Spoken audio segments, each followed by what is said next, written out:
Welcome to the English Unlimited mini podcast level B1. If you understand most of this conversation, you're probably around a B1 level. Today's topic is friendships. So make yourself comfortable and let's begin. Have you ever thought about how many friends you've had throughout your life? It's an interesting question, isn't it?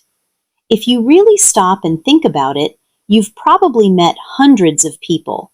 Some stayed in your life for years, while others disappeared after only a short time. But why does that happen? When we're children, making friends seems incredibly easy. Imagine your first day at school. You don't know anyone.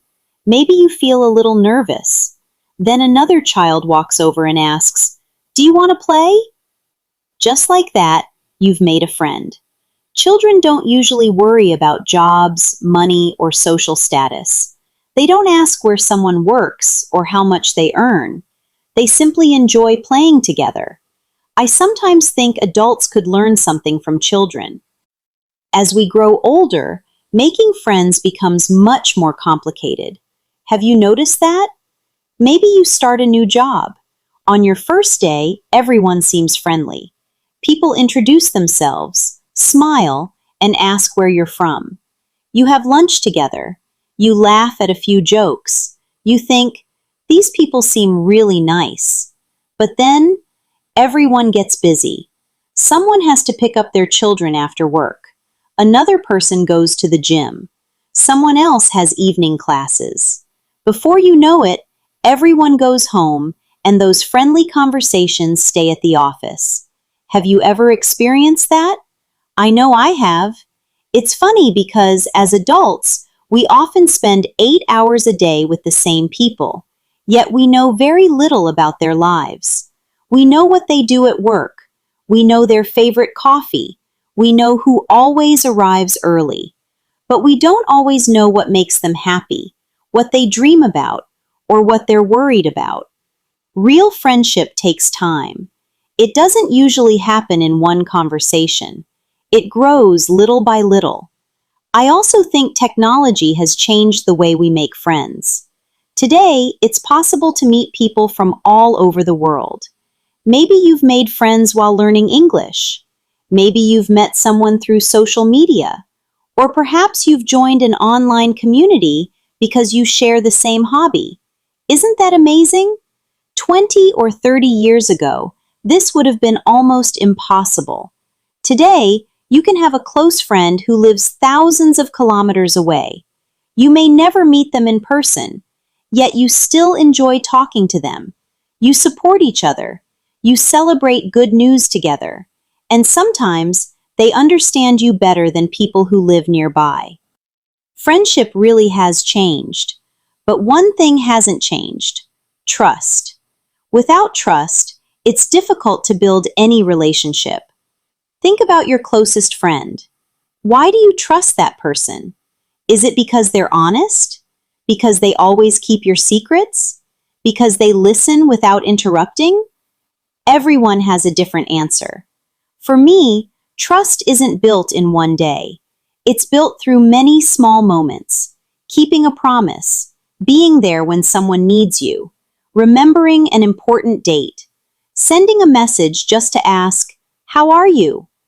These little things may seem unimportant, but over time, they become the foundation of a strong friendship. Sometimes we think friendship requires big gestures, buying expensive gifts, planning amazing surprises, but I don't think that's true. Often, the smallest things mean the most. Imagine you're having a difficult day. You're tired. Nothing seems to be going right. Then your phone rings. It's a friend simply asking, "Are you okay?" That short conversation can completely change your day. Have you ever received a message at exactly the right moment? It's almost as if the other person knew you needed someone to talk to. Those are the moments we never forget. Another interesting thing about friendships is that they teach us about ourselves. Have you noticed that? Good friends often see things about us that we can't see ourselves. They notice when we're happier than usual. They notice when something is wrong. Sometimes they even know we're upset before we say a single word. I think that's one of the most beautiful things about true friendship. You don't always have to explain everything. Sometimes your friend simply understands. And honestly, I think we all need someone like that in our lives. Now, I'd like to ask you another question. Do you think it's better to have many friends or just a few really close ones? People answer this question in different ways. Some people love having a large group of friends. They enjoy parties, meeting new people, and always having someone to call. Others prefer a smaller circle, just 2 or 3 close friends. Neither answer is right or wrong. It really depends on your personality. Personally, I think quality is more important than quantity. Having one friend you can truly trust is worth much more than having 100 people who barely know you. Another thing I've noticed is that friendships change as we get older.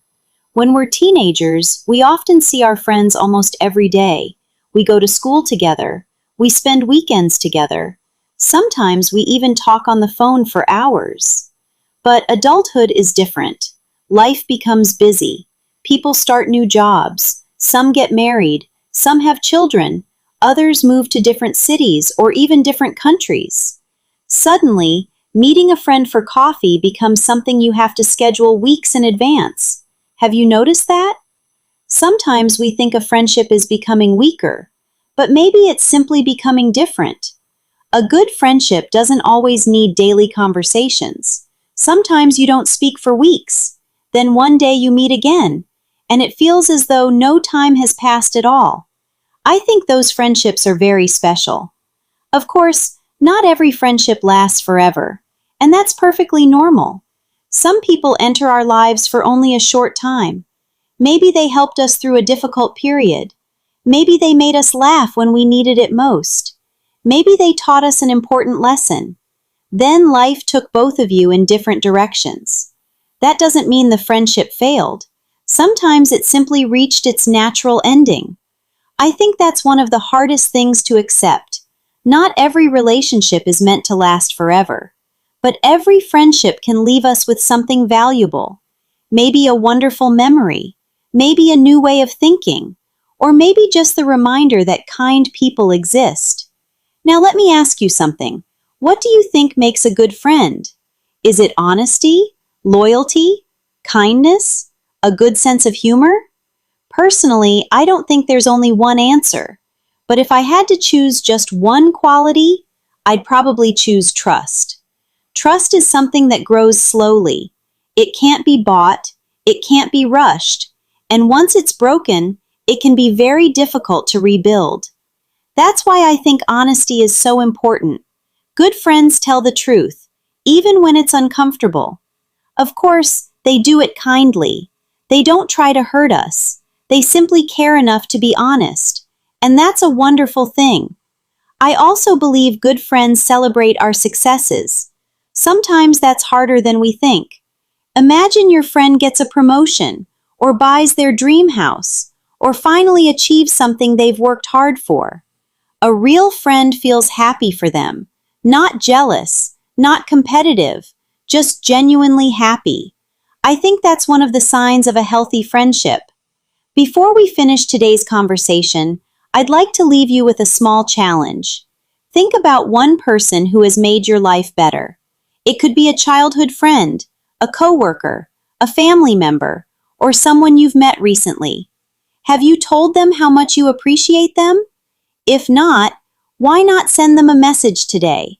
It doesn't have to be long. You could simply write, "Hi, I was thinking about you today, and I just wanted to say thank you for being such a good friend." I think everyone enjoys hearing kind words, and you never know. Your message might arrive exactly when they need it most. Friendships don't become stronger because of expensive gifts.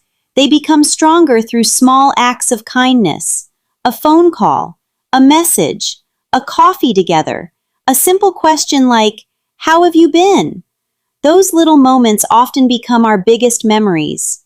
Well, thank you so much for spending these minutes with me. I hope today's conversation gave you a chance to think about the people who make your life brighter. If you enjoyed today's episode, don't forget to like this video and subscribe to English Unlimited for more English podcasts designed to help you improve naturally. Until next time, take care, stay curious, and keep learning English every day.